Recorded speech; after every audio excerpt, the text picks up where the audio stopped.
Hi friends, మీ phone యొక్క battery ఎక్కువసేపు save అయ్యి ఉండాలనుకుంటున్నారా? అండ్ మీ ఫోన్ యొక్క బ్యాటరీ చాలా రోజుల వరకు పాడవకుండా ఉండాలనుకుంటున్నారా? అయితే నేను చెప్పే టిప్స్ పాటియండి. ముందుగా వీడియోలోకి వెళ్లే ముందు ఈ వీడియోకి లైక్ చేయండి, షేర్ చేయండి అండ్ సబ్స్క్రైబ్ చేసుకోండి ఫ్రెండ్స్.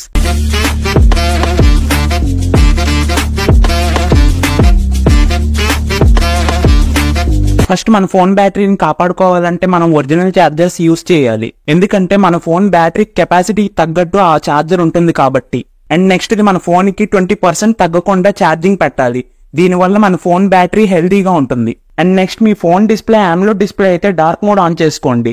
దీనివల్ల ఫోన్ బ్యాటరీ సేవ్ అవుతుంది. అండ్ మీ ఫోన్ లో wifi, Bluetooth and location on లో ఉంటే అనవసరంగా యూస్ చేయకపోతే ఆఫ్ చేసేసుకోండి. ఇవి ఆన్ లో ఉంటే ఎక్కువ బ్యాటరీ డ్రైన్ అవుతుంది, అందుకనే ఆఫ్ చేసేసుకోండి. అవసరమైనప్పుడే ఆన్ చేసుకోండి. అండ్ నెక్స్ట్ మీ ఫోన్ లో ఆటో బ్రైట్నెస్ ఆన్ లో ఉంటే ఆఫ్ చేసేసుకోండి. దీనివల్ల ఎక్కువ బ్యాటరీ డ్రైన్ అవుతుంది, ఎందుకంటే మనకి అవసరం లేనప్పుడు కూడా బ్రైట్నెస్ ని ఎక్కువగా పెంచేస్తుంది, అందుకనే ఆఫ్ చేసేసుకోండి. అండ్ నెక్స్ట్ మీరు ఫోన్ లో లైవ్ వాల్ పేపర్స్ పెట్టుకుంటే వెంటనే తీసేయండి. దీనివల్ల బ్యాటరీ ఎక్కువగా డ్రైన్ అవుతుంది, ఎందుకంటే ఆ యానిమేషన్స్ వల్ల బ్యాటరీ డ్రైన్ అయిపోద్ది. అండ్ నెక్స్ట్ మీ ఫోన్ లో అన్వాంటెడ్ యాప్స్ గానీ అండ్ యూస్ చేయని యాప్స్ గానీ ఉంటే అన్ఇన్స్టాల్ చేసేయండి. వీటి వల్ల ఆ యాప్స్ మీరు యూస్ చేయకపోయినా బ్యాటరీ డ్రైన్ అవుతుంది బ్యాక్గ్రౌండ్ లో. అండ్ నోటిఫికేషన్స్, అవసరం లేని యాప్స్ కి నోటిఫికేషన్స్ ఆఫ్ చేసేసుకోండి. దీనివల్ల కూడా బ్యాటరీ డ్రైన్ అవుతుంది. అండ్ మీరు ఈ టిప్స్ అన్ని పాటించినా కూడా మీ ఫోన్ బ్యాటరీ డ్రైన్ అవుతుందంటే మీ ఫోన్ బ్యాటరీ పాడైపోయిందని అర్థం అండ్ కొత్త బ్యాటరీ వేయించాలని అర్థం. అండ్ ఫ్రెండ్స్, ఈ వీడియో నచ్చితే లైక్ చేయండి, షేర్ చేయండి అండ్ సబ్స్క్రైబ్ చేసుకోండి ఫ్రెండ్స్.